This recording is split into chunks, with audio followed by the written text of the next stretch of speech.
சரீரமும் சம்ஸ்காரமும் என்ற தலைப்பிலே ராஜேந்திரன் ஐயா அவர்கள் உணவு, உணர்வு, செயல்வழி சிகிச்சை நிபுணர் தன்னுடைய சிந்தனை உரையை அருள உள்ளார்கள்.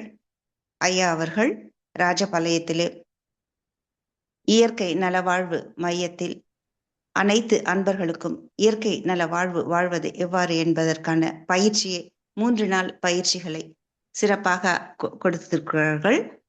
ஐயா அவர்களை தமிழ் ஆனந்த யோக அருட்தொண்டர்கள் மற்றும் மெய் அன்பர்கள் அனைவரின் சார்பாகவும் மகிழ்வோடும் வாழ்க வளமுடன் என்று வாழ்த்தி வரவேற்கிறோம். வாழ்க வளமுடன் ஐயா. மகான்கள், சித்தர்கள், யோகிகள், ஞானிகள் ஆசியுடன் இறைவனுடைய பேராற்றல் கண்ணினால் அள்ளப்பட்ட இந்த தருணத்திலே தமிழ் ஆனந்த யோகம் என்ற அன்பர்களுக்கு இதன் மூலியமாக நாம் தலைப்பாக சரீரமும் சம்ஸ்காரமும் இந்த விளக்கு உரையை உங்களுக்குள் நல்புரிதலை ஏற்படும் உடல், மனம், ஆன்மா சிந்தனைகள் தெளிப்பற்று உங்களுக்குள் ஒரு ஆத்ம தெளிவோடு இறைஞான பெற இறைவனை பிரார்த்தனை செய்து கொண்டு என் சிற்றுரையை தொடங்குகின்றேன்.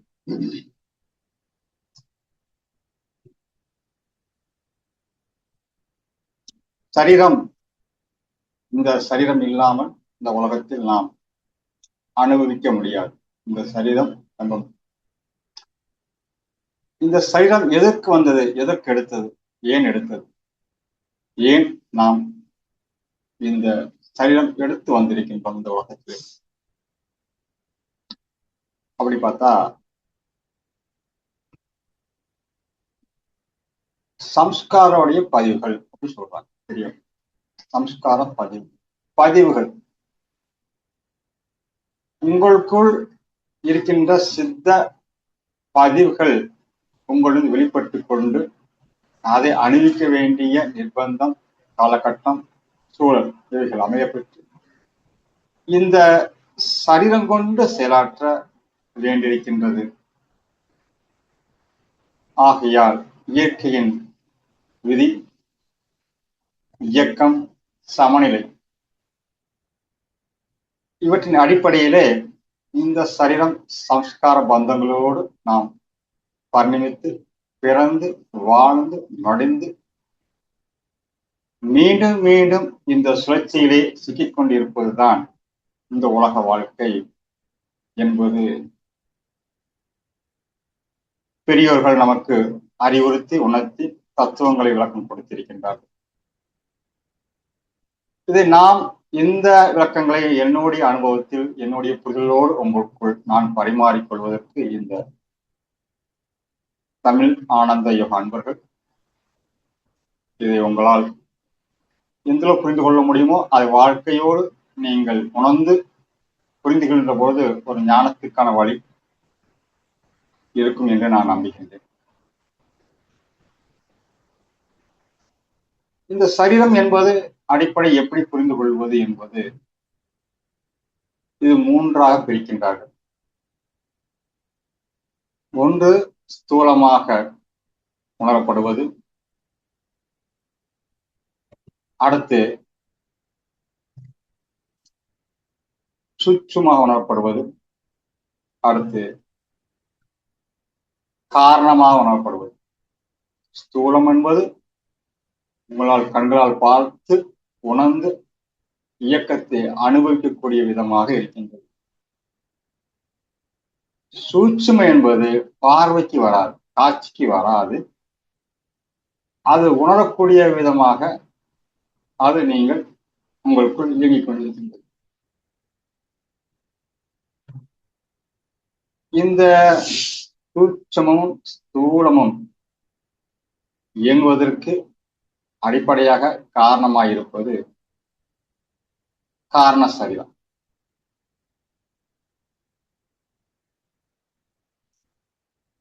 இந்த சூட்சும சரீரத்தை உங்களால் பார்வைக்கு வராதது, காட்சிக்கு வராதது, ஆனால் அணுவிக்கு உணர்ந்து அணிவிக்கக்கூடியதாக இருக்கின்றது. இந்த காரண சரீரம் என்பது உணர்வுக்கு வராது, காட்சிக்கும் வராது. நம்முடைய அறிவு கெட்டிய வரை, நம்முடைய புரிதல் கெட்டிய வரை. ஆனால் ஆழ்ந்து பார்த்தால் அதை கொண்டு அது அணிவித்து உணர்ந்து கொண்டிருப்பதை நாம் அணிவிக்கின்ற ஒரு அனுபவத்துக்கு எட்டாது அல்ல சொல்ல முடியாது, அல்லது அணிவிக்கின்ற அந்த நிலையில் இருக்கின்ற போது அங்கே என்னுடைய ஸ்தூலமும் சூட்சமும் அற்ற நிலையில் நான் இழந்து விடுகின்றேன். ஆகையால் அதை பற்றி நான் உணரவோ பார்க்க முடியாததாக இருக்கின்றது. நாம் இந்த உலகத்தில் எவ்வகையில் உணர்ந்தாலும்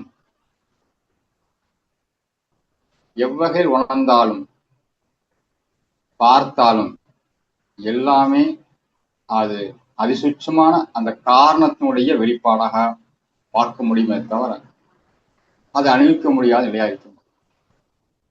எப்படி என்றால், ஒரு அறையில் லைட் இருக்கின்றது, ஃபேன் இருக்கின்றது, காத்தாடி இருக்கின்றது.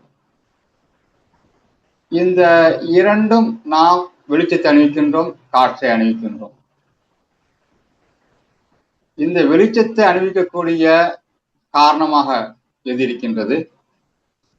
இந்த ஃபேன் ஓடி காற்றாக அணிவிக்கக்கூடிய காரணமாக எது இருக்கின்றது என்றால், மின்சாரத்தை வைத்துக் கொண்டுதான் இங்கே வெளிச்சம் கிடைக்கின்றது, காற்றும் கிடைக்கின்றது.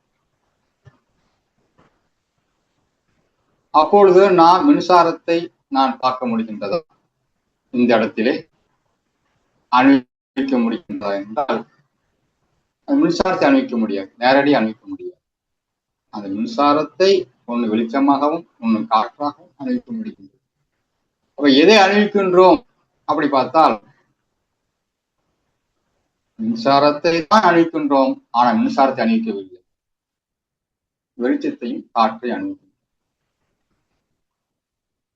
அப்பொழுது அந்த வெளிச்சமா கொடுக்கின்ற அந்த லைட் என்ற கருவியும்,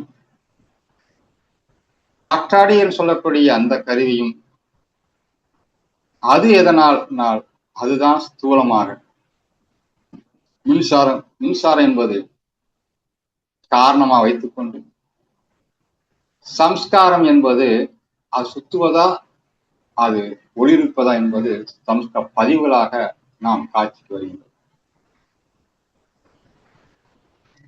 அப்ப இந்த 3 விதமான சரீரமாக நாம் பிரித்து பார்க்க வேண்டும். ஒன்று ஸ்தூலம், சூட்சுமம், காரண சரீரம். இந்த 3 சரீரம்.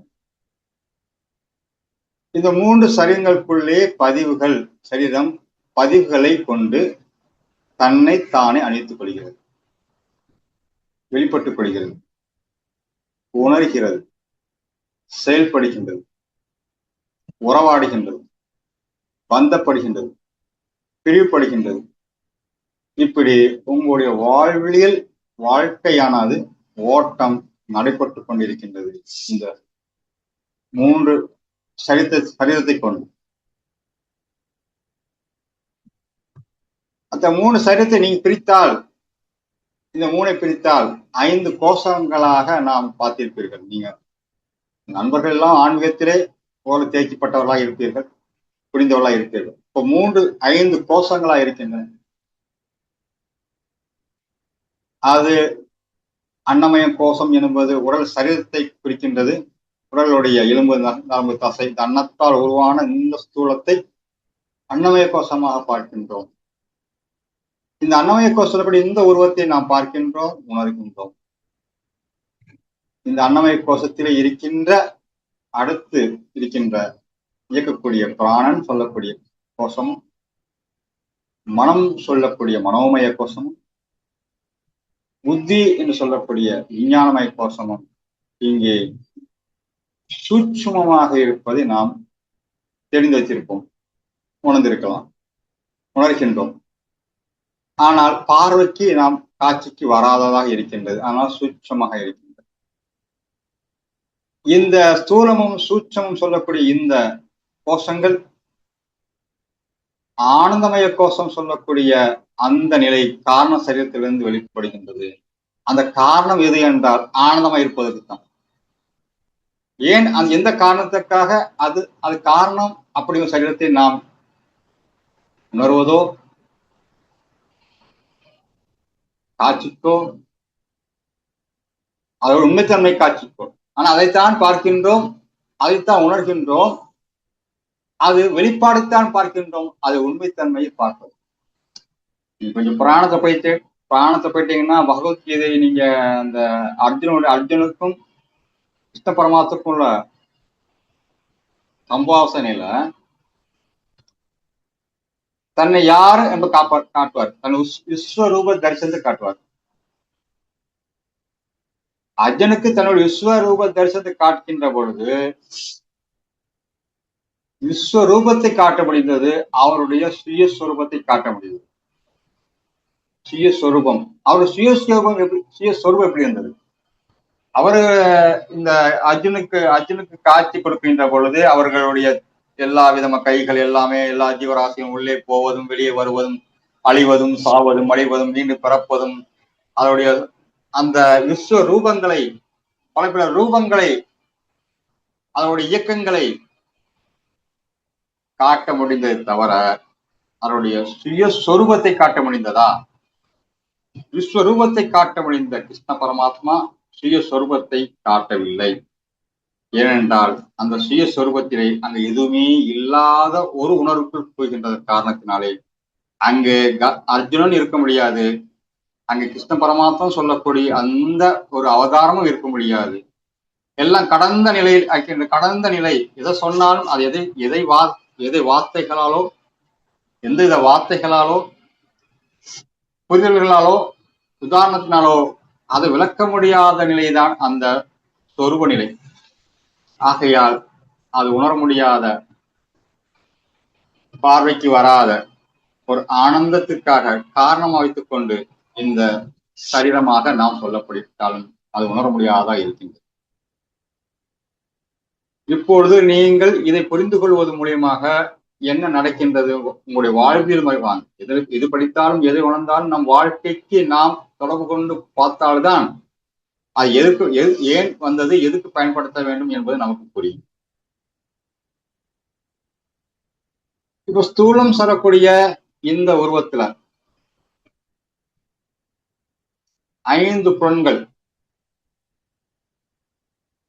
அதாவது என்ன சொல்லலாம், ஞானேந்திரங்கள் கர்மேந்திரங்கள் சொல்லக்கூடிய புலன்களால் அணிவித்துக் கொண்டிருக்கின்றன. இந்த உடம்பிலே புலன்கள் இருக்கின்றது, புலன்களால் அணிவித்துக் கொண்டிருக்கின்றன. இந்த புலன்கள் எடுத்துக்கொண்டால் கண், காது, மூக்கு, செவி, வாய், இப்படி 5 புலன்கள் விஷயங்களை உள்வாங்கிக்கின்றன.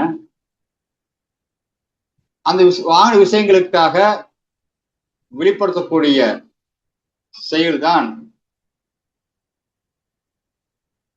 கை, கால்கள், வாக்கு, எருவாய், கருவாய்,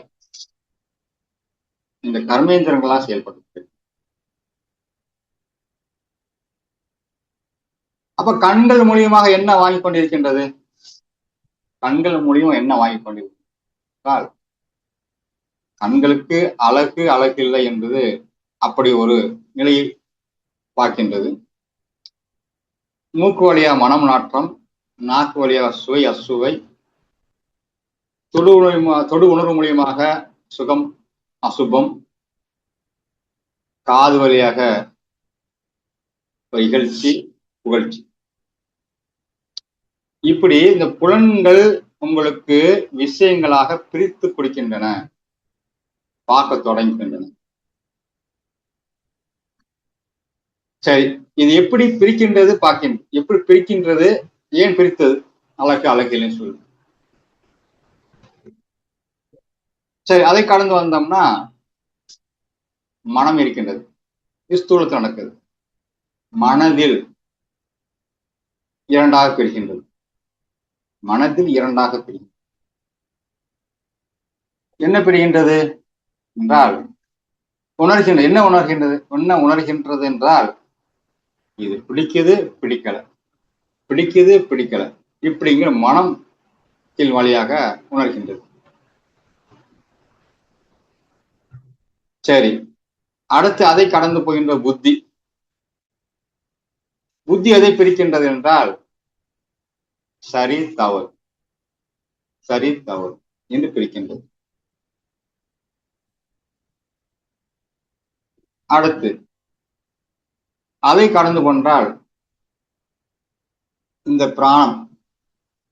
பிராணன் பார்ப்பதால், மனதால் லயப்பதால், சிந்திப்பதால் இவற்றில் ஏற்படுகின்ற ஏற்றவாறு இங்கே பிராணன் ஏற்ற இறக்கத்தோடு அது இயக்கத்தை தகுந்தவாறு உங்களுடைய இயக்கம் பெற்றுக் கொண்டிருக்கின்றது.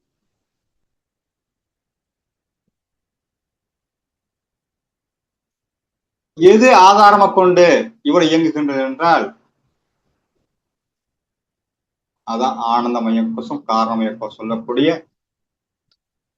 அது ஆன்மாக எடுத்துக்கொள்ளுங்கள், அல்ல உயிர் என்று சொல்லிக் கொள்ளலாம், அல்ல இறை என்று சொல்லிக் கொள்ளலாம். அது ஆதாரம் வைத்துக் கொண்டு இவ்வளவும் இயங்கிக் கொண்டிருக்கின்றது. இப்பொழுது நாம் இங்கு எங்கே வர வேண்டும் என்றால்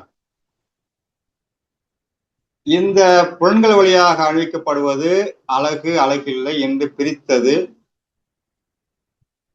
மனம் பிடிக்குது பிடிக்கலை என்ற உணர்த்தியது, புத்தி சரி தவறு என்ற சிந்தித்து தீர்மானித்தது, இவற்றுக்குள்ளே ஓடுகின்ற பிராணன், இதை அணிவிக்கின்ற ஒரு உயிர். இந்த உடல் சொல்லக்கூடிய அந்த ஸ்தூலமும், மனம், புத்தி, பிராணன் சொல்லக்கூடிய சூட்சமும் நிலைகளும் கருவிலாக ஜடமாக உணரப்படுகின்றது. இதை உணர்கின்ற ஒரு காரணமாக இருப்பது அந்த இறைத்தன்மையோடு இருக்கின்ற ஆன்ம உணர்வு. இப்பொழுது நீங்கள் உலக வாழ்க்கையில், குடும்ப வாழ்க்கையில், சமுதாய வாழ்க்கையில் நீங்கள் இதை வைத்துக்கொண்டு, எதை வைத்துக்கொண்டு உங்களுக்கு இயங்கிக் கொண்டிருக்கின்றது என்றால், எல்லோரும் இருக்கின்றார், குடும்பத்தில் இருக்கின்றால் 5 பேர் 10 பேர் இருக்கிறீங்க, குடும்பத்துல சமுதாயத்தில் இருக்கிறீங்க, எல்லாருக்குமே பொதுவா இருக்கின்றது. இந்த பெண்கள் சரீரங்கள் எல்லாம் பொதுவுதான்.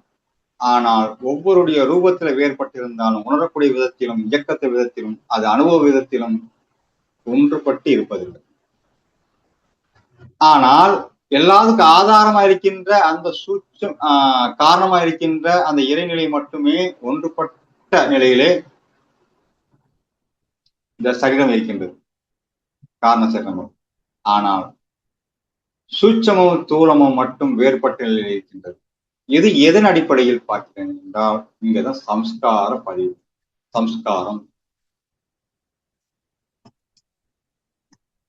இந்த சம்ஸ்காரம் என்பது எது என்றால், நீங்கள் உங்களுடைய அனுபவத்தை வைத்துக்கொண்டு, உங்களுடைய மனம் உணர்ந்ததை வைத்துக்கொண்டு, அது உங்க சிந்தனைக்கு உட்பட்டு உங்களுடைய பெண்களுக்கு பார்த்து இவைகள்லாம் கூட்டு இயக்கத்திலே நீங்கள் பதிவுகள் மூலியமாக உங்களுக்குள் பிரதிபலிக்கின்ற உணர்ச்சிகள், உணர்வல்ல உணர்ச்சிகள், இந்த உணர்ச்சி விதத்திலே நீங்கள் ஏற்படுகின்ற உணர்ச்சியினால் உங்களுடைய சரீரத்துக்குள்ளே ஒரு ரசாயன மாற்றங்களை அணிவித்துக் கொண்டிருப்பீர்கள்.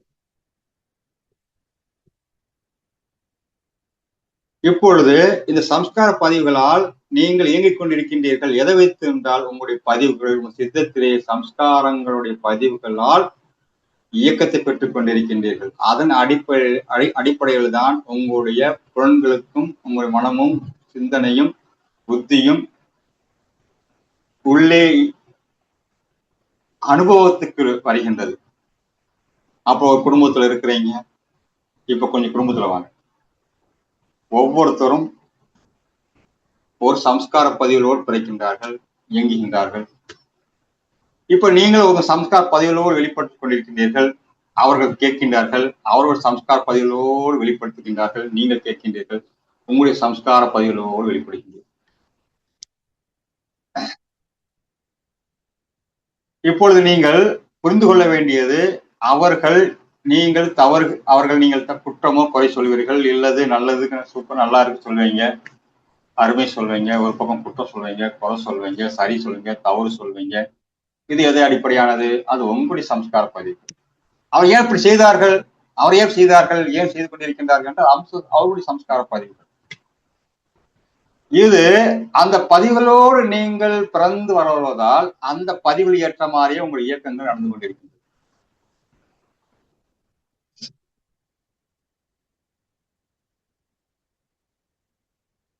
ஆனால் நாம் என்ன சொல்லுகின்றோம், இந்த பதிவுகள் ஒவ்வொரு பதிவுகளும் எல்லாமே ஒரு டேப் ரெக்கார்டு. இன்னும் பார்த்தா நல்லா பார்த்தா டேப் ரெக்கார்டு. அதை உணர்ந்து வெளிப்படுவதில்லை, பதிவுகள் வெளிப்பட்டுக் கொண்டிருக்கின்றது. அப்பொழுது நான் ஒரு டேப் ரெக்கார்டு, என் மனைவி ஒரு டேப் ரெக்கார்டு, என் குடும்பத்தார் ஒரு டேப் ரெக்கார்டு. அவர பதிவுகள் அவர் வெளிப்பட்டுக் கொண்டிருக்கின்றார்கள். இப்ப நானே வீட்டுல போய் எங்க அம்மா அப்பாட்ட நான் பேசினா பேச்சு எடுப்படாது. நம்ம ஒரு இயற்கை வழியில மருத்துவத்தில் இருக்கிறோம். அவங்களுக்கு உடம்பு சௌரியம் இல்லை என்றால் நம்ம ஒரு விளக்கத்தை கொடுப்போம், சாப்பிடக்கூடாது, செய்யக்கூடாதுன்னா உடனே அவர் ஒரு விளக்கம் சொல்லுவார்கள். நம்ம பேசவே முடியாது, சொல்லவே முடியாது. அப்ப நமக்கு என்ன ஆகுனா, நம்முடைய பதிவுகளிலிருந்து வெளிப்பட்டது, இது நம்ம பதிவு தான், தெரிந்து கொண்டது, புரிந்து கொண்டது, அனுபவப்பட்டது. அவர்கள் அப்ப நமக்கு என்ன, அவர்கள் வெளிப்படுவார்கள். பிடிக்குது பிடிக்கல, நீ சரி வராது, அப்படி வராது, ஏதோ ஒன்று சொல்வார்கள். இது எல்லா வகையில் எடுத்துக்கணும். இப்ப என்ன அது, அவர்கள் மேல் உள்ள அந்த இடத்துல என்ன ஆகுது என்றால், அவர்கள் ஒன்று வெளிப்படுத்துவதை நாம் உணர்கின்றோம். ஐயோ இப்படி இருக்காங்களே, கண்ணால் பார்க்கிறோம், அவங்க செயல் பிடிக்கவில்லை, மனசு பிடிக்கவில்லை, ஏன் இப்படி இருக்கிறாங்க அங்க சிந்திக்கிறோம், அது ஏற்றத்தாழ் பார்க்கிறோம். இது பிராணம் பார்த்தீங்கன்னா தசு பூசு ஏதோ ஓடிடும். இது மீண்டும் பதிவுகளாக ஏற்படுகின்றது. இது சம்ஸ்காரங்களாக பதிவு ஏற்படுகிறது. இந்த பதிவுகள் மூலியமாக இந்த சரீரமானது வெளிப்பட்டுக் கொண்டே இருக்கிறது. இப்படி ஒவ்வொருவரும் தன்னுடைய பதிவுகள் எல்லாம் வெளிப்பட்டுக் கொண்டிருக்கொண்டு, அப்ப அதுக்கு அந்த டேப் ரெக்கார்டுக்கு ஒரு சக்தி, ஆற்றல், உணர்வு நிலை அப்படி எங்கிருந்து வருதுன்னா, அது இயற்கையுடைய இறைவனுடைய அம்சத்துல நாம் வெளிப்பட்டுக் கொண்டிருக்கின்றோம். ஒரு ஆனந்தம், அங்க என்ன ஆனந்தமய கோஷம் சொல்றோம், அதை அல்ல காரணம் சரிதான் சொல்றோம். காரணங்கள் தான், இதுதான் காரணமாயிருக்கு, இது காரணமாக எல்லாம் இயங்கிக் கொண்டிருக்கின்றது. இது இல்லை என்றால் எதுவுமே இல்லை. அந்த காரணம் ஒரு காரியத்தை நடத்தி கொண்டிருக்கின்றது. எதை வைத்துக்கொண்டு என்றால், தன்னுடைய ஆற்றலை அந்தந்த சம்ஸ்கார பதிவுகள் இருக்கு இல்லையா, ஒவ்வொரு மனிதனுடைய சம்ஸ்கார பதிவுகள் இருக்கு.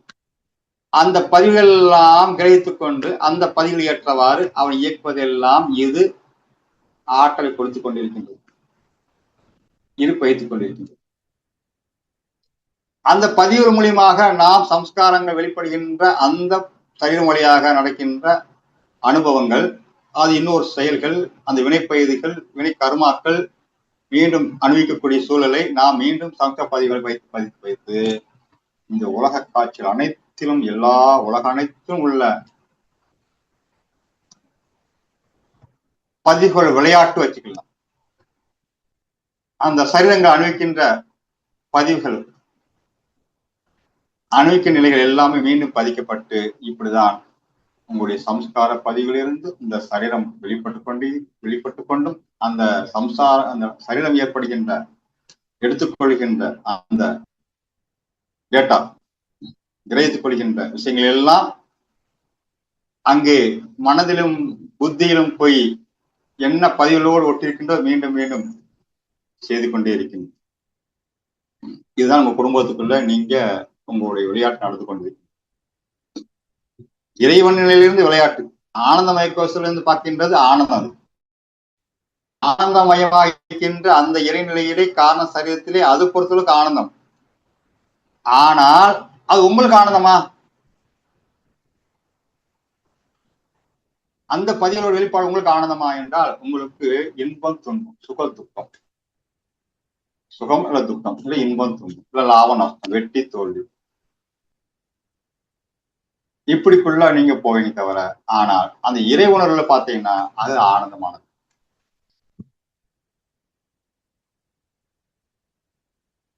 அப்பொழுது பதிவுகளை எல்லாம் நீங்கள் வைத்துக்கொண்டு எப்படி வைத்துக் கொண்டிருக்கின்றீர்கள்? இன்ப துன்பமாக வைத்துக் கொண்டிருக்கின்றீர்கள்.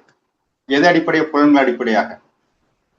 அப்ப கண்களை பார்த்து அழகு அழகில்லைகின்ற பொழுது பதிவு ஒன்று பிடிக்கல, அது சரி தவறு என்ற தீர்மானத்தில் போய் அங்கே ஒரு வெளிப்பாடு உங்களுக்கு அனுபவம் பெறுகின்ற பொழுது அது உங்களுடைய வாழ்க்கையில் சங்கல்பங்களை உண்டாக்கி கொண்டும். சங்கல்பங்கள் என்ன? எதையா சிந்திச்சுட்டே இருப்பீங்க, நிப்பாட்ட முடியாது, ஓடிக்கொண்டே இருக்கும். என்னதான் பிரேக் போட்டு நீங்க தியானத்துக்குள் போனா கூட பதிவுகளுடைய தாக்கமான லேஸ் கிடையாது, உங்களை மீண்டும் மீண்டும் தூண்டிட்டே இருக்கும். அப்ப சங்கல்பங்கள் உருவாகி கொண்டே இருக்கும். அந்த பதிவில ஏற்படுகின்ற இன்ப துன்பத்தில் அடிப்படையாக இருப்பதால், அங்கு விருப்ப வெறுப்பு அடிப்படையாக இருப்பதால், ஆசை அடிப்படையாக இருப்பதால், பயம் அடிப்படையாக இருப்பதால், எதிர்பார்ப்பு அடிப்படையாக இருப்பதால் அங்கே சங்கடங்களாக இருக்கும். சில நேரம் இன்பமா இருக்கின்றது, சந்தோஷம்தான். ஆனா அந்த இன்பம் எங்கிருந்து வந்ததுனால் துன்பத்திலிருந்து வந்தது. துன்பத்திலும் வந்தது. இப்ப துன்பம் எங்கேருந்து வந்ததுனால் இன்பத்திலும் வந்தது. துன்பம் எங்கேருந்து? இன்பத்திலும் வந்தது. இன்பம் இன்பத்திலும் வந்தது. துன்பத்தில் இன்பம் வந்தது. அப்ப துன்பம் அதை, ஆனால் இன்பம் இருக்கின்றது அர்த்தம். இன்பம் என்றால் துன்பம் இருக்கின்றது அர்த்தம். பாடல்கள் வரும்ல, இன்பத்துக்கு பின் துன்பம், துன்பத்துக்கு பின் இன்பம், இறைவன் கொடுத்த நியதி. அப்ப இந்த ரெண்டு எதனால் என்றால் உங்களுடைய சம்ஸ்கார பதிவுகள் அதை ஒன்றை ஒன்று மீண்டும் மீண்டும் திருப்பி அந்த சுழற்சி மேல வந்துகிட்டே இருக்கும். நீங்க சந்தோஷப்பட்டீங்கன்னாலே அங்க சங்கடம், அங்கே சந்தோஷம்ன்றது உண்மை இல்லை. பதிவுகள் வெளிப்பாடு. அப்ப நாம் இங்க என்ன சொல்ல வரோம்னா, நீங்கள் ஒரு வாழ்வியல் அடிப்படையை பார்க்கின்ற பொழுது இந்த புலன்களாக இருக்கும், அதை அணிவிக்கின்ற சகிதமான மனம், புத்தி, அதுல அகங்காரம் என்பதும் சரி. இந்த மனம், புத்தி, அகங்காரம் சித்தமாக பதிவுகளாக இது நான்கும் சேர்ந்து சரீரத்துக்குள் மூலியமா வெளிப்பட்டு கொண்டிருக்கின்ற நிலையை புரிந்து கொள்வதுதான் நீங்கள் செய்ய வேண்டியது. அப்ப இது காரணமா இருக்கின்றது என்றால் என்ன காரணத்துக்கு என்றால் ஆனந்தமயத்துக்கு, ஆனந்தமா இருக்கிறது. இந்த ஆனந்த நிலையை நாம் அடைய முடிகின்றதா? அப்ப ஆனந்தத்துக்குரியான பதிவுகளே இல்லை. அப்ப என்ன பதிவுகளை நாம் சம்ஸ்காரங்களை என்ன ஒரு பதிவு பண்ணிட்டோம், அந்த பதிவுகளால் நமக்கு என்ன உணர முடிகின்றது என்றால் சுக துக்கங்களாக உணர்ந்து கொண்டிருக்கின்றோம். சங்கடங்கள் ஓடிக்கொண்டிருக்கின்றது, சங்கல்பம் ஓடிக்கொண்டிருக்கின்றது, சந்தேகமே இருந்து கொண்டிருக்கின்றது, சலிப்பு வந்து கொண்டிருக்கின்றது, சபலம் தட்டி கொண்டிருக்கின்றது. ஒரு சாந்தி அமைதிக்குள் நாம் தேடுகின்றோம். விடுகின்றதா? இந்த உடம்பு ஒரு ஆரோக்கியமாக, ஒரு ஆரோக்கிய நிலையோடு, ஒரு அமைதியோடு, அவர் அன்பாக உணர்வோடு, ஆனந்த நிலையோடு, இது நாம் அணிவிக்கின்ற நிலை இல்லாததுதான் நம்முடைய அறியாமை சொல்லக்கூடிய. இப்ப அறியாமை நீக்க பெற்று அறிவோடு நாம் எந்த அறிவோடு, எந்த பதிவுகளோடு, எதை புரிந்து கொண்டு அந்த புரிந்து கொண்ட நிலையிலிருந்து இந்த சம்ஸ்கார பதிவுகள் அணிவித்து மீண்டும் அது பதிவுகளாக வருகின்ற பொழுது எந்த பதிவுகளாக நாம் உள்ளே வைத்துக் கொண்டால் அது சம்ஸ்காரங்கள் வெளிப்பட்டாலும் எந்த மமகாரங்களுக்கு இடம் கொடுக்காமல் நீங்க ஆனந்தத்துக்குள்ளே அணிவிக்கின்ற அந்த நிலையை அடைய முடியும் என்பதுதான் நீங்கள் பதிக்க வேண்டியது.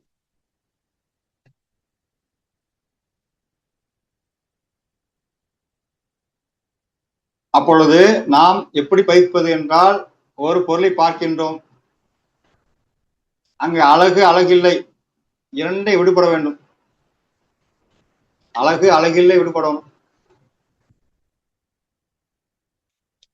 மனம் நாற்றம், மூக்கிலே மனம் நாற்றம் என்பது விடுபட வேணும். சுவை அசுவை நாக்கில் விடுபடணும். கால் இகழ்ச்சி புகழ்ச்சி விடுபடணும். இந்த பரிசத்தில் ஏற்படுகின்ற அனுபவத்தில் சௌகரியம் அசௌகரியம் சொல்லக்கூடிய நிலை விடுபடணும். அப்ப இந்த புலன்கள் எடுத்து செல்கின்றது. ஆனா மனம் அணிக்கின்ற பொழுது அங்க பிடிக்கும் பிடிக்காது என்ற நிலையில் இருக்கின்றது. அப்ப பிடிக்கும் பிடிக்காது. இப்ப பிடிக்கும் அப்படின்னு இல்லை, பிடிக்காதும் இல்லை, பிடித்ததாகவும் இல்லை, பிடிக்காதாகவும் இல்லை. நீ பிடிக்கும் என்றால் பிடிக்காது என்று ஒன்று பின்னாடி இருக்கின்றது. பிடிக்காது சொல்லிவிட்டால் பிடிக்கும் நினைவு ஒன்று உருவாகி விடுகின்றது. அப்ப வாழ்க்கை சரியா தவறா, சரியா தவறா, இது சரியா தவறா, நீ என்ன செஞ்சாலும் சரி தவறு, சரி தவறு, சரியா தவறா, அந்த இதுலயே போயிட்டு. அப்போ ஒரு முடிவுக்கோ தீர்மானத்துக்கு வரவே முடியாது வாழ்நாள் பண்ணும்போது. அந்த கேள்வி கேட்டுக்கொண்டே இருக்கும். எவ்வளவோ தியான முறைகள், எவ்வளவோ வாழ்வு முறைகள், எவ்வளவோ யோக முறைகள், தத்துவங்கள் கேட்டுக்கொண்டிருந்தால் இந்த வலுவான இந்த சம்ஸ்கார பதிவுகள் உங்களை மீண்டும் மீண்டும் அது சிக்க வைத்துக் கொண்டே இருக்கும். அப்ப சரீரம் எது கொடுக்கப்பட்டிருக்கின்றது? நாம் இந்த உலகத்தில் அனுபவிப்பதற்காக, ஆனந்தமாக இருப்பதற்கு தான். ஆனா பதிவுகள் என்ன பண்ணும்? அந்த பதிவுகள் இருக்கட்டும், அதை ஒண்ணும் செய்ய வேண்டாம். நீ பதிவுகள் புரிந்து கொள்ளுங்கள். அது நீங்க இந்த உலகத்துல நீங்க இயங்குவதற்கு தேவையான பதிவுகளோட வந்திருப்பீங்க. அதைத்தான் செய்ய வைக்கும், அதான் சொல்ல வைக்கும்.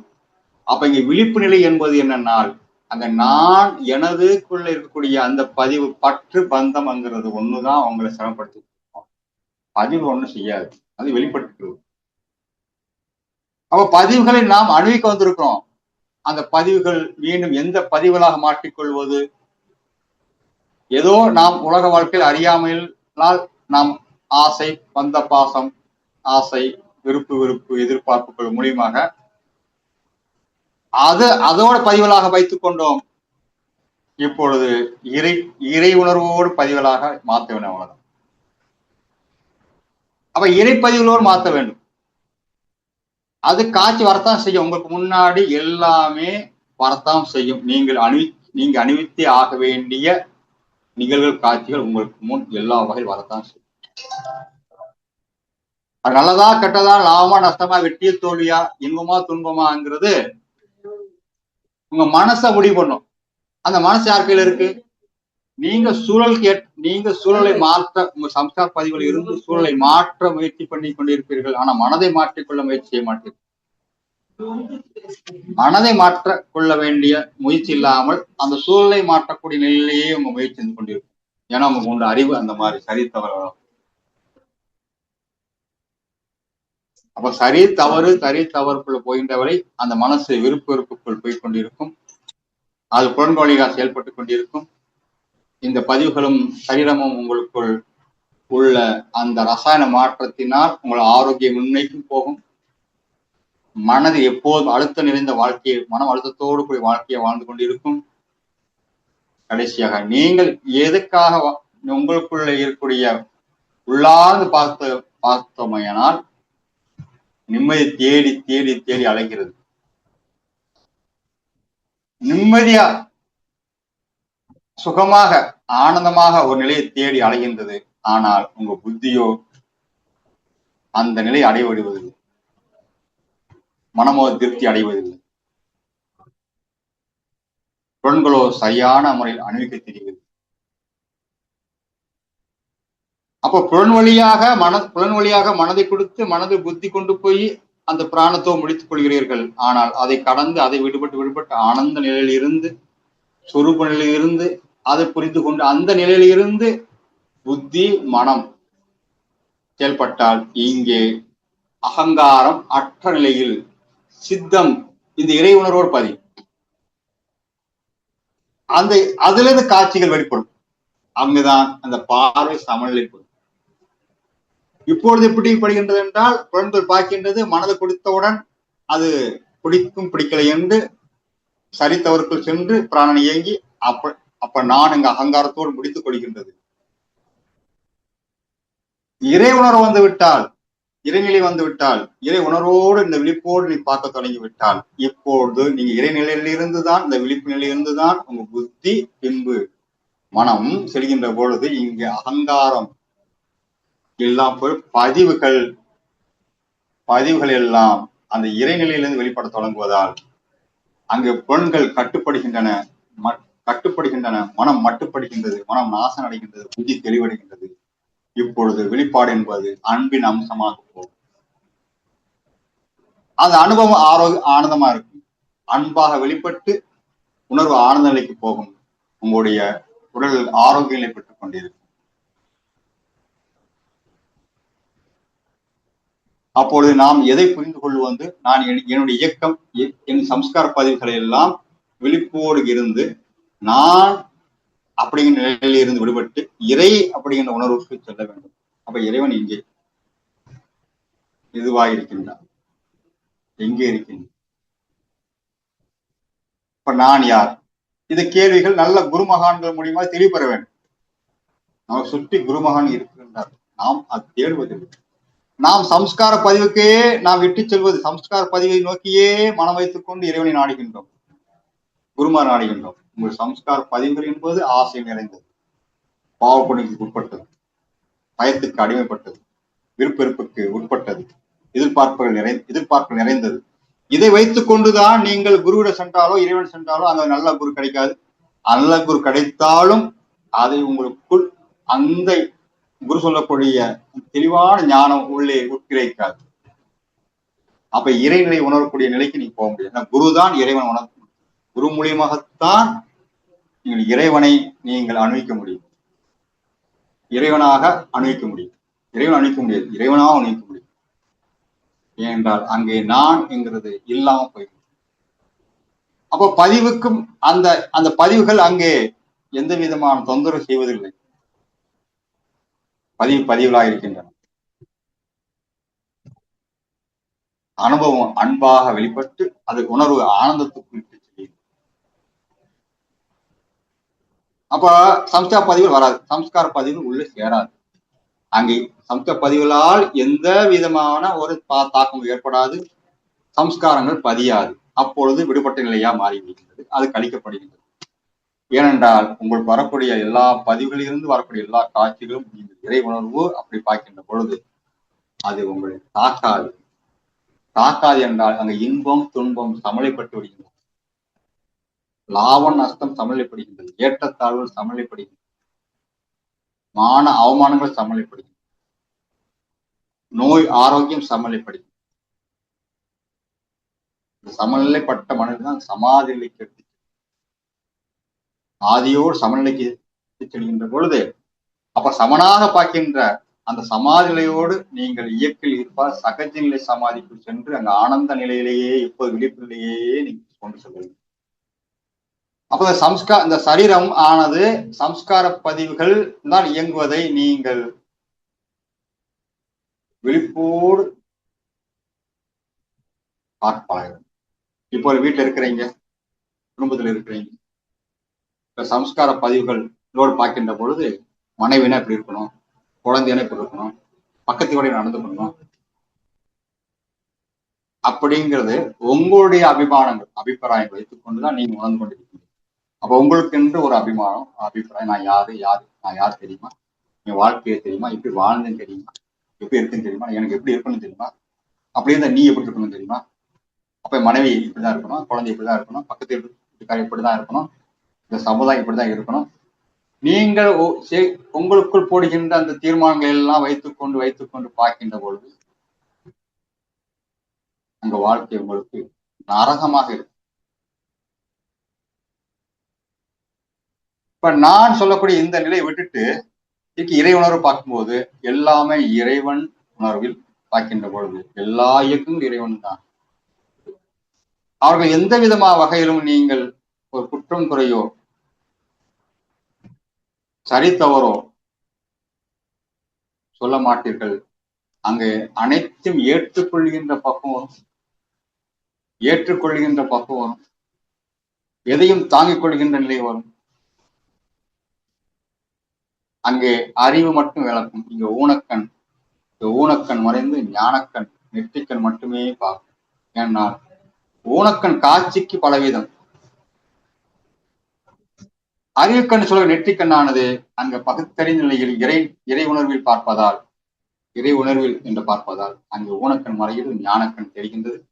அங்கு தன்னை யார் உணர்ந்த நிலையில் பார்க்கின்ற பொழுது அந்த நிகழ்வெல்லாம் சமநிலைப்பட்டுவிடு. அது ஒரு ஆனந்த வெளிப்பாடாகிறது. ஆகிய நண்பர்களே, இந்த சரீரமும் சம்ஸ்காரத்தை, இந்த சரீரமானது அணிவிக்க கொடுக்கப்பட்ட ஒரு கருவி, சம்ஸ்காரங்கள் ஒரு பதிவு, அது டேப் ரெக்கார்டு. அந்த டேப் ரெக்கார்டு மதிப்பு கொடுக்காதீர்கள், அவர் சொல்வதை கேட்காதீர்கள், அதை கண்டுகொள்ளாதீர்கள். திருவிழா போறீங்க, இப்ப ரேடியோ பாடிட்டு இருக்கு, அதை நான் கண்டுகொள்ளவில்லை. இல்ல ரேடியோ பாடிட்டு இருக்கு, பக்கத்து திருவிழா நடந்துட்டு இருக்கு, பாட்டு காடிட்டு இருக்கு ஒரு பக்கம். ஆனா என்னுடைய உணர்வு எங்க இருக்கு? இங்கே இந்த கேமராக்கு முன் உங்களிடம் பேசுகின்ற உணர்வை பேசிக் கொண்டிருக்கின்றேன், அங்கே ஓடிக்கொண்டிருக்கின்றது, அதை நான் கண்டுகொள்ளவில்லை. அதே போல் உங்களுக்கு இறை உணர்வு நிலையிலிருந்தே நீங்கள் பார்க்கின்ற கேட்கின்ற நிலையில் வைத்துக் கொண்டால் இங்கே சம்ஸ்கார பதிவு இயக்கங்கள் உங்களுக்கு ஒன்றும் பண்ணாது. அது ஒரு டேப் ரெக்கார்டு.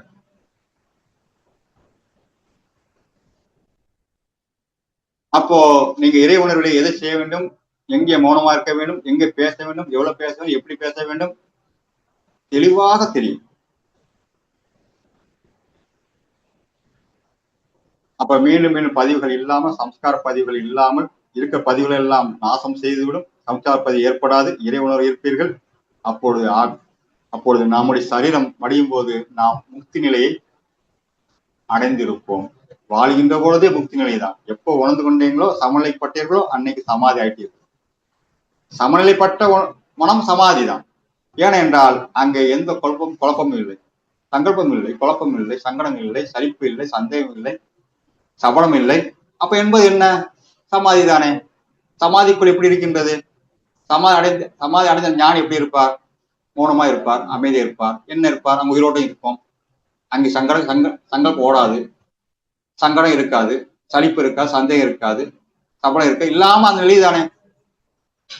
நீங்க இயக்கத்தோடு இருந்தால் சகஜ நிலை சமாதி. அப்போது இதை நீங்கள் புரிந்து கொண்டு நீங்கள் உங்களுடைய சம்ஸ்கார பதிவு ஒட்டாமல் இந்த சரீரமானது இறை உணர்விலே நீங்கள் தன் சித்தத்தை பதித்து, சித்தம் போக்கு சிவன் போக்கு, சித்தம் போக்கு சிவன், சிவன் போக்கிலே இருக்க வேண்டும். சிவன் தான் சொல்ல வேண்டும், சிவனை பத்தி பேச வேண்டும், சிவனை பத்தி உணர வேண்டும், சிவன் நாமத்தை சொல்ல வேண்டும்.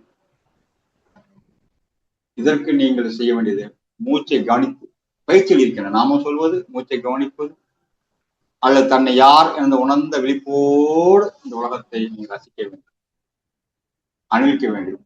இதை நீங்கள் பயிற்சி செய்ய வேண்டும். பயிற்சி இல்லாமல் நடக்காது.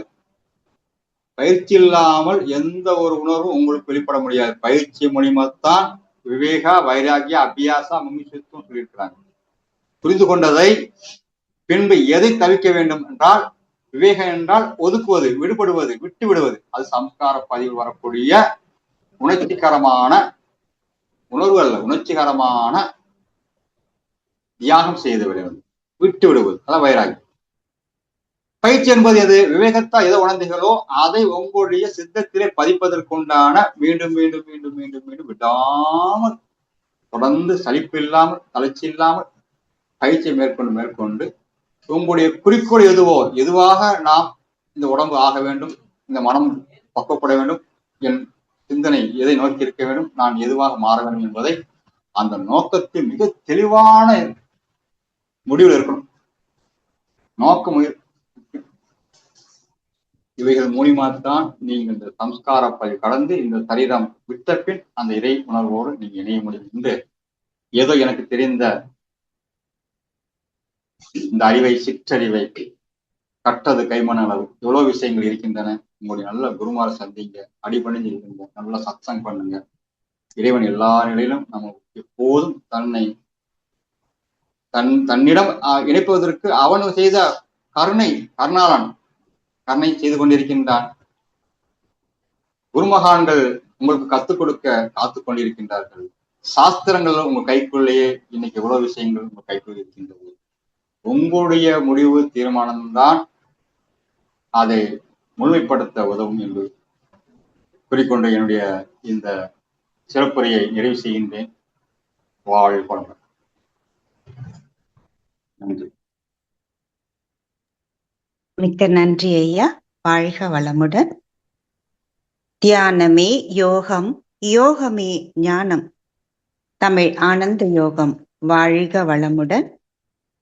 இன்று நமக்கு சரீரமும் சம்ஸ்காரமும் என்ற தலைப்பிலே மிகச்சிறந்த ஒரு சிந்தனை உரை அருளிய ஞானானந்த ராஜேந்திரன் ராஜா ஐயா அவர்களை அனைவரும் தவநிலையிலிருந்து வாழ்த்துவோம். தானானந்த ராஜேந்திரன் ஐயா அவர்கள் வாழ்க வளமுடன். அவர்களின் அன்பு குடும்பம் வாழ்க வளமுடன். ஐயா அவர்களின் தன்னலம் கருதாத இந்த சமுதாய தொண்டு வாழ்க வளமுடன். ஐயா அவர்கள் உடல் நலம், நீல ஆயுள், நிறை செல்வம், உயர்ப்புகள், மெய் ஞானம் ஓங்கி வாழ்க வளமுடன், வாழ்க வளமுடன். இந்த கருத்தினை செவியுற்ற மெய்யன்பர்களும் தமிழ் ஆனந்த யோக அருள் தொண்டர்களும் அவர்களின் அன்பு குடும்பமும் வாழ்க வளமுடன், வாழ்க வளமுடன். மிக்க நன்றி ஐயா. சிறந்த ஒரு தெளிவான கருத்து. சரீரம் எதற்காக வந்தது, இந்த ஸ்தூல உடல், சூக்கும உடல், காரண உடல், இது எவ்வாறு இயங்குகிறது என்பதற்கான காரணத்தையும் உணர்விக்கும் வருகிறது. எல்லாமே நமக்கு பதிவினால், மிக சரியாக சொன்னீங்கள், இது நமக்கு டேப் ரெக்கார்டா வந்திருக்கு. அந்த பதிவின் தாக்கம்தான் நாம் இந்த பிறப்பு எடுத்ததே என்றும், நம்முடைய கர்மேந்திரியங்களும் மற்ற பஞ்சேந்திரியங்களும் எவ்வாறு செயல்படுகிறது, அதில் நமக்கு எது சரி தவறு என்று புத்தி பிரிக்கின்றது. அதே மாதிரி அந்த 5 கோஷங்களின் நாம் மாட்டிக்கொண்டு நம்முடைய சம்ஸ்காரத்தை நடத்தி இன்ப துன்பம் அனைத்தையும் உணர்ந்து கஷ்டப்பட்டுக்கிட்டே இருக்கோம் அப்படின்றத மிக சிறப்பாக எடுத்து சொன்னீங்க. அதே மாதிரி நம்முடைய பதிவுகளால் தான் நாம் இயக்கம் பெற்று கொண்டிருக்கிறோம். இதுக்குள் வரும் நமக்கு அந்த உணர்ச்சிகளின் மூலம், இந்த பதிவுகள் மூலம் பிரதிபலிக்கும் உணர்ச்சிகளினால் நமக்குள்ளே ரசாயன மாற்றம் ஏற்பட்டு நாம் இயக்கம் பெற்று கொண்டிருக்கிறோம் என்றும், இதற்கான நமக்கு ஒரு புரிதல்களை நல்ல குருமார்கள் நமக்கு வாய்த்திருக்கிறார்கள். அனைவரும் உணர்ந்து அவர்கள் சொல்லக்கூடியதுல நம்ம அந்த விழிப்புணர்வில் இருப்போம். வேதாத்ரி மகரிஷி ஐயா அவர்கள் சொல்லக்கூடிய கூட, எந்த ஒரு செயல் செய்தாலும் அந்த விழிப்பு நிலையோடு செய்யும் போது நமக்கான அந்த பதிவுகள் நல்ல பதிவாக பதிவும் என்பதை நீங்க சிறப்பாக எடுத்துரைத்தீர்கள் ஐயா. நாம் இது என்ன செய்யறோம், செய்யக்கூடாது, எது நல்லது கெட்டது அப்படின்னு சொல்லணும். இது மொத்தமே இது பதிவுகளின் விளையாட்டு என்ற ஒரு அற்புதமான திருவிளையாடல். நிச்சயமாக நமக்கு இது விளையாட்டுத்தான். அவன் ஆட்டுவிக்கிறான், நாம் ஆடுகிறோம். ஆனா இந்த மனசு ரொம்ப அது போயிடுது, எங்கேயோ போயிட்டு அதிலிருந்து நாம் விடுதலை பெற வேண்டுமானால் அந்த ஆன்ம இறை உணர்வில் ஆன்மத்தை உணர்ந்து அந்த ஆனந்த நிலையை நாம் அடைய முடிந்தால் அதுவே நமக்கு ஆரோக்கிய உடலையும் அமைதியையும் அன்பு உணர்வில் ஆனந்த நிலையில் நாம் இருக்கக்கூடிய ஒரு நிலையை உருவாக்கும் என்பதை மிக சிறப்பாக எடுத்துரைத்தீர்கள். நமக்கு குரு மகான்கள் காத்து கொண்டிருக்கிறார்கள். நல்ல ஒரு நாம் எதற்காக வந்தோம் என்பதை உணர்ந்து அந்த இறை நிலையில் இருந்து மூச்சை கவனிப்போம். மூச்சுதான் பிராணன்.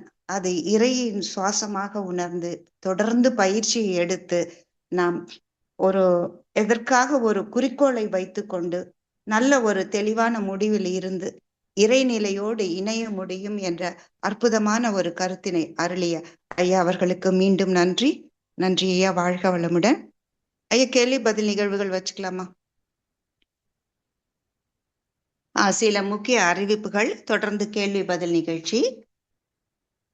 அன்பர்கள் அனைவருக்கும் வச்சுக்கலாம். சரிங்க ஐயா. வாழ்க வளமுடன். ஏன் இன்னைக்கு சப்ஜெக்ட் ரொம்ப டெப்தான சப்ஜெக்ட்டுங்க. ஆன்மீகத்துல தொடர் சிந்தனையில இருக்கிறவங்களுக்கு மட்டும்தான் புரிகிற மாதிரி இருந்ததுன்னு கண்டிப்பா நினைக்கிறேன்.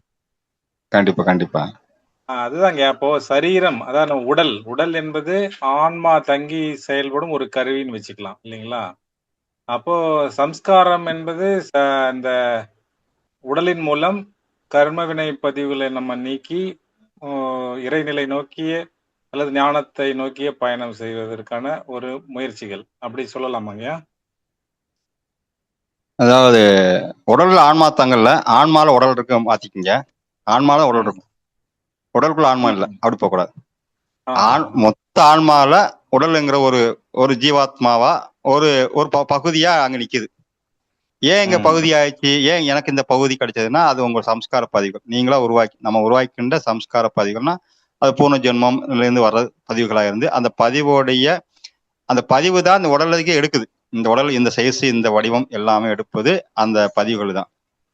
அப்ப இந்த ஆன்மாங்கிற பறந்து அந்த பரமாத்மா நிலையில குறிப்பிட்ட வடிவத்துக்குள் அந்த எண்ணம் அந்த பதிவு வந்ததுனால அது ஜீவன் அளவுள்ள பதிவுகளாக நம்ம பார்க்கிறோம். ஜீவன் அளவுள்ள ஆத்மாவை பார்க்கிறோம். அப்ப திரையே படமா தெரிகின்றது. திரையே எல்லாமே பரமாத்மா என்றா ஒவ்வொரு படத்தில் உள்ள காட்சியில் வரக்கூடிய ஒவ்வொரு உருவமும் அது ஜீவாத்மா அப்படின்னா ஒரு ஜீவன் அளவுள்ள திரையாக இருக்கின்றது. அப்ப திரையிலே படத்துக்குள்ளே அந்த காட்சிகள், அந்த உருவம். அப்ப ஒவ்வொன்றுக்கும் ரோல் இருக்கு. அந்த ரோல் இறைவன் படைப்பிலே ஒரு விளையாட்டா கொடுக்கப்பட்ட இடத்துல அது ஒரு ஜீவராசியோடைய உற்பத்தியில அங்கே நம்முடைய விருப்பு வெறுப்புக்கு தக்கன பதிவுகள் ஏற்பட்ட காரணத்தினால் அதை நாம் அனுபவிப்பதற்காக சம்ஸ்கார பதிவுன்றோம். நம்முடைய விருப்ப வெறுப்புக்கு ஏற்ற மாதிரி பதிவுகள் ஏற்பட்ட காரணத்தினால் அப்ப இறை மறைந்து அப்ப நான் என்ற உணர்வுக்குள் சென்று அது சம்ஸ்கார பதிவுகள் என்று சொல்லு. அப்ப என்னுடைய சம்ஸ்கார பதிவுகள் இருக்கு. அப்ப அதை அடிப்படையா ஒவ்வொருடைய வெளிப்பாடுகள் இயங்குகின்றன. அப்ப இதை புரிந்து கொள்கின்ற பொழுது நாம் இறைவனா இருந்த நான் இறைவனா இருக்கின்ற இறைவனுடைய நிலையில இருக்கின்ற நான் ஏன்னா சிற்றறிவாகிய இந்த ஜீவனுக்குள் சிக்கிவிட்டேனே அப்படி எந்த ஒரு ஜீவன் உணர்கிறதோ உடனே விடுபட தயாராகுது. ஓகே ஓகே ரைட்டுங்க. அப்ப விடுபட்ட நிலையில பார்க்கின்ற போது அந்த சம்ஸ்கார பதிவுகள் பதிவு தான். அப்ப அதை அணிவிக்க வேண்டிய சூழ்நிலை வந்தா கூட நான் இப்ப இறைவனா மாறிவிட்ட காரணத்தினால் அப்போது அந்த பதிவுகள் நான் என்கிற நிலையில நீங்க ஒட்ட மாட்டீங்க. இப்ப நான் கஷ்டங்கள் அனுபவிக்கும், இன்பத்தின் அனுபவிக்கும், நோய் அனுபவிக்கும். பற்றுகளில் வச்சுக்கலாம் இல்லைங்க. நான் சொல்றதை நம்ம பற்று கூட வச்சுக்கலாம். நான் பற்று வரும்போதுதான் அது வேதனை கூடுது. இது நான் இல்ல இறைவன் அப்படிங்கும் போது அந்த வேதனை கூடாது. அது வேதனையே என்ன இருக்கும், அது உணர்வு சுகமாயிரும். அப்ப இறை உணர்வோடு பார்க்கின்ற பொழுது எதையும் ஒதுக்காது, எதையும் கொள்ளாது. அது விரும்பவும் கிடையாது, வெறுக்கவும் கிடையாது. அதை அனுபவிக்கின்ற நிலை வரவின்ற பொழுது இன்னைக்கு ஒரு கையில சூடு வச்சுக்கிறான் ஒருத்தன், யார நினைச்சு லவர் நினைச்சு. லவர் நினைச்சு சூடு வைக்கும்போது சூடா இருக்கா, சுகமா இருக்கு. அப்ப சூடு சுகமா இருக்கு எப்ப அவனுடைய காதல் நினைக்கும் போது. அப்போ சாதாரண காதல் நினைக்கும் போது இவ சுகம் இருந்தா இறைவனையே நாம் புரிந்து கொண்டு நினைக்கின்ற பொழுது இதெல்லாம் நமக்கு ரொம்ப ரொம்ப சொற்பம், உண்மை செய்யாது நமக்கு. அப்ப இப்ப இந்த அனுபவத்துல எதையுமே நாம் ஏத்த மாட்டோம். திருப்பி இந்த சம்ஸ்கார பதிவுக்குள் போகக்கூடிய விருப்பம் வராதனால அந்த சம்ஸ்கார பதிவுகள் அனுபவிக்கப்படுகின்றது அல்லது தாக்கம் இல்லை. அதை பத்தி இன்னொரு பதிவுகள் ஏற்படாது. ஏன்னா எல்லாமே இறைவனர்வா மாறுகின்ற பொழுது வற்பட்ட விதையா மாறிடுது. இந்த விதைக்கின்ற விதை வற்பட்ட விதையா மாறி விடுகின்றது. ஏன்னா அது இறை உணர்வா இருப்பதால். அப்ப நாம் இந்த இருக்கின்ற வரைக்கும் இந்த பதிவுகள் இருக்கும். அதை பாதிப்பு இல்லாமல் இறைநிலை இருப்பதால் அங்க ஆரோக்கியம் இருக்கும், அன்பு வெளிப்படும், அங்க ஆனந்த உணர்வு வந்துடும். நன்றிங்க. நன்மணியை கூட இதாங்க சொல்லுவார், எனதுகளிலிருந்து விடுபடணும் முதல்ல. அது விடுபட தான் என்ற அதிகாரத்திலிருந்து வெளிப்படுவோம். அதுக்கப்புறமா தான் இந்த தேவைகள், அதை நம்ம தேவைகளை அளவிலும் முறையிலும் வாழக்கூடிய ஒரு பக்குவம் கிடைக்கும் அப்படின்ற மாதிரி நிறைய சொல்லுவாரு. நன்றிங்க. நான் ஒட்டி கொண்டிருக்கின்றவரை கேள்வி வந்து கொண்டே இருக்கும், தீரே தீராது. நான் விட்டாச்சுன்னா ஆட்டோமேட்டிக்கா ஸ்டாப் ஆயிடுது. நன்றிங்க. நன்றி. நன்றி ஐயா. இது தொடர்பான ஒரு கேள்விதான். நிச்சயமாக இது கொஞ்சம் ரொம்பவே ஆழ்ந்து சிந்திக்கக்கூடியது. அந்த நான் என்பது வாழ்க வளமுடன் ஐயா, கேக்குதுங்களா? இதை ஒட்டிய கேள்வி கேக்கு இருக்குங்கய்யா. சொல்லுங்க. அந்த நான் என்பது இப்போ நம்ம குடும்பத்துல இருக்கோம், ஒரு செயல் செய்யறோம், அது புறத்தே இருந்து செய்யலாம் அப்படின்னு இருந்துட்டு செய்யக்கூடிய செயல்களை நாம் சிறப்பாக செய்து நாம் அந்த என்ன சொல்லுங்க தாமரையிலை தண்ணீர் போல எதிலும் விடுபட்டு இருந்தால் அந்த விடுதலை கிட்டும் என்பது இப்ப நீங்க சொல்லியிருக்கிற அந்த கருத்தை வச்சு நான் புரிஞ்சிட்டு இருக்கேங்கய்யா. அப்போ அந்த நாம எந்த ஒரு செயல் செய்தாலும் அதை இறைநிலை அவனுடைய செயல் என்று நினைக்கலாமா? கடைசி கேள்வி கட் ஆயிடுச்சு. திருப்பி கேளுங்க. அதாவதுங்கய்யா, இப்போ நாம இந்த வாழ்வியல சம்ஸ்காரத்துல இருக்கோம், எல்லா செயலையும் செய்யறோம். ஆனாலுமே அந்த ஒட்டுதல் இல்லாமல் செய்யும் போது நமக்கு அந்த இறை அனுபவ உணர்வு சுகமாகும்னு சொல்லியிருக்கீங்க. அந்த ஆனா செய்யக்கூடிய செயல் செய்துதானேங்கய்யா ஆக வேண்டும். இப்ப நம்ம விட்டு ஓட முடியாது இல்லையா? இல்ல, எல்லாமே உங்களுடைய பதிவுகள் மூலியமாக இந்த உலகத்தை எது நடக்கணுங்கிறது தீர்மானிக்கப்பட்டுதான் உங்களுடைய பிறப்பை எடுக்கிறீங்க. ஆமா, ஏற்கனவே தீர்மானிக்கப்பட்டு இறைவன் தான் தீர்மானித்து உங்க சமநிலை விதிக்கு, கர்ம விதிக்கும், இயக்க விதிக்கும் உங்க உட்படுத்தி அதை காரியத்தை செய்ய வைப்பான். ஆமாங்கய்யா, அது எந்த மாற்றம் கிடையாது. அப்ப செய்கின்ற பொழுது இதுவரை நான் எனது என்ற நிலையிலிருந்து செய்வதற்கும் இறைவன் இயக்குகின்றான் எனக்கு சம்மந்தமில்லை சொல்லி இயங்குவதற்கும் வித்தியாசம் இருக்கா? ஆமா, அதுதான் நினைக்கிறேன் நானுமே. அவங்க செய்யறதும் இப்ப உங்க பையன் உங்க பேரன் சேட்டை பண்றான் வச்சுக்கோங்க. ஆமா, சேட்டை பண்ண இறைவன் அங்க விளையாடுறான் பாத்துட்டீங்கன்னா உங்களுக்கு எமோஷன் ஆகாது, கோபம் வராது.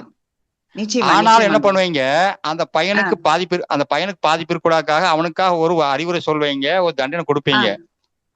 அது எந்த எமோஷன் இல்லாம சுக துக்கத்துக்கு இடைப்படாம அது அதுதான் சமநிலையான உணர்வு. அப்ப சுமையா இருக்க சுகமா இருக்கும். இப்ப நீங்க அது தாயே என் பேரன் இப்ப பண்ண என்ன அர்த்தம் சொல்லி அந்த சுமை இருக்கும் உணர்வுல. இப்ப சுகம் இருக்கும். அப்ப சுமையோடு செயல் செய்வதற்கும் சுமை இல்லாம செய்வதற்கும் வித்தியாசம் பார்த்து ஒரு வெயிட் தூக்கி நடக்கிறோம். கொடுங்கம்மா வெயிட் நான் தூக்கிறேன் இறக்கி வைங்க அப்படின்னா அவங்க சுகம் கிடைக்கலையா, ஒரு ரிலாக்ஸ் கிடைக்கலையா? அந்த ரிலாக்ஸேஷன் தான் ஆனந்தம். சரிங்கய்யா. அதாவது நம்முடைய செயல் செய்யலாம், அதுல எந்த இதுவும் நான் செய்யறேன்ற ஒரு அகங்காரம் இருக்கக்கூடாது என்ற ஒரு புரிதல் இருந்துட்டு எல்லாமே இறைவனுடைய செயல் என்பதை நாம் உணர வேண்டும். மிக அற்புதமான தெளிவான விளக்கம் ஐயா. வாழ்க வளமுடன் ஐயா. சொல்லுங்க ஐயா. வாழ்க வளமுடன். திருவடி சரணம். வாழ்க வளமுடன். குருவடி சரணம். அம்மா நீங்க அம்மா அனார்களி அம்மா ஐயா சொல்லுங்க. நீங்க இப்ப நீங்க ஐயா நீங்க புரிஞ்சுக்கிட்டேன்னு நீங்க சொன்ன பிறகு ஐயா திரும்பவும் விளக்கம் சொன்னாங்க. திரும்பவும் நீங்க என்ன புரிஞ்சுக்கிட்டேன்னு சொல்லும் போது எல்லாம் அவன் செயல் என்று நாம் செயலை செய்து கொண்டிருப்பதனால ஒன்னும் பிரச்சனை இல்லைன்னு கேக்குறீங்க. ஆமா. ஆனா ஐயா சொல்லும் போது நீங்க செய்த செயல், நீங்க செய்கிற செயல், நீங்க செய்ய போற செயல்ங்கிறதுக்கு சொல்லல அவரு. ஒரு செயல் அங்கு நடக்கிறது, அதை நீங்கள் எவ்வாறு அணுகுகிறீர்கள் என்கிறது தான் அவர் சொன்னாரு. ஆமாங்கய்யா. அது புரியுது. இப்போ நீங்க நம்மளுடைய கர்மவினை பதிவின் அடிப்படையில ஒரு செயலை செய்ய தூண்டுது. அதை செய்யும் போதும் எல்லாம் இறைவன் செயல் அப்படின்னு செய்துட்டா ஒன்னும் ஆகாதா அப்படின்னு முடிவு பண்ணிடக்கூடாது, அப்படி புரிஞ்சுக்க கூடாது. அது புரியுதுங்கய்யா. அந்த அளவுக்கு போயிடக்கூடாது. அந்த இறை நிலை, நான் என்ற அந்த இறைவன் நிலையிலிருந்து செய்யும் பொழுது இந்த பதிவின் எழுச்சியில் வரக்கூடிய செயல்களை உங்களால் செய்ய முடியாது. செய்ய முடியாது. ரைட்டுங்களா? இந்த இடத்துல ஐயா சொல்றது அங்க நமக்கு வரக்கூடிய அந்த தொடர்புகளை நாம் எவ்வாறு பார்க்கக்கூடிய தன்மை மாறுதுன்னு ஐயா சொல்றாங்க. அப்படியாமா புரிஞ்சுக்கணும். அதனால நம்ம செய்யற செயல் எல்லாத்தையும் நம்ம எப்பயும் செய்யற செயலை இப்ப நம்ம மக்கள் எப்படி புரிஞ்சுக்குவாங்கன்னா, நம்ம எப்பயும் செய்யறதை செஞ்சுவிட்டு அது எல்லாமே இறைவன் தான் செய்ய சொன்னா அப்படின்னு சொல்லிட்டு செஞ்சிடலாம். அப்படி கிடையாது. அப்படி இல்ல. ரைட்டு. சரிங்கம்மா. நன்றி ஐயா. வாழ்க வளமுடன். வாழ்க வளமுடன். நன்றி. குருவடி சரணம். நிறைய நமக்கு வேதாத்ரி மகரிஷிகள் அவர் உள்ள அந்த ஆன்ம இயக்கம் எல்லாருக்குள்ளேயும் இருந்து செய்கிறது என்பதுதான் நல்ல ஒரு புரிதல். நிச்சயமாக அந்த குரு தொடர்போடு இருப்போம் அனைவருமே. நல்ல ஐயா வாழ்க செயல்களை வளமுடன். செய்வோம். வாழ்க நன்றி. வளமுடன். நான் யார் தத்துவத்துல இன்னைக்கு அதுல கொஞ்சம் ஒரு வித்தியாசமான ஒரு கோணத்துல நீங்க கொண்டு போனீங்க. அதாவது சரீரத்துக்குள் ஆன்மா அப்படின்னு ஐயா கேட்டாரு சசிகுமார் ஐயா. நீங்க சொன்னீங்க இல்ல ஆன்மாவுக்குள் சரீரம் அப்படின்னு சொன்னீங்க. ம். ரொம்ப ஆமாய்யா. கரெக்டுங்க. அது நம்ம ஆழ்ந்து சிந்திக்கக்கூடிய ஒரு இது. நாங்க பொதுவா நாங்க அப்படி சொல்றது இல்ல. நாங்க தத்துவம் பேசும்போது இந்த உடலுக்குள்ள ஆன்மா அப்படின்னு சொல்லிட்டு விட்டுருவோம். ஆனா ம். நீங்க சொன்னது ரொம்ப ஆழமான கருத்து. அது எப்படின்னா, கண்டிப்பா. அந்த ஆன்மாவுக்கு உள்ளாக கர்மவினை பதிவு, அதன் மையத்தில் அறிவாகி தெய்வம். இப்போ ம். அந்த கர்மவினை பதிவுதான் இந்த உடலாக வந்திருக்கிறது. அப்ப இந்த உடல் எடுத்ததே அந்த கர்மா தானே, அந்த கர்ம வினை தானே. அப்ப அந்த ஆன்மாவுக்குள் இந்த உடலுக்கான அந்த மூலம் அங்கதான் இருக்கு. அப்படி பார்த்தா ஆன்மாவுக்குள் இந்த உடல் இருக்குதுங்கிறது தான் ஆழமான புரிதல். சாதாரணமா நாங்க அப்படி எல்லாரும் புரிஞ்சுக்க கூடிய அளவுக்கு இல்லைங்கிறதுனால அப்படி சொல்றது இல்லை.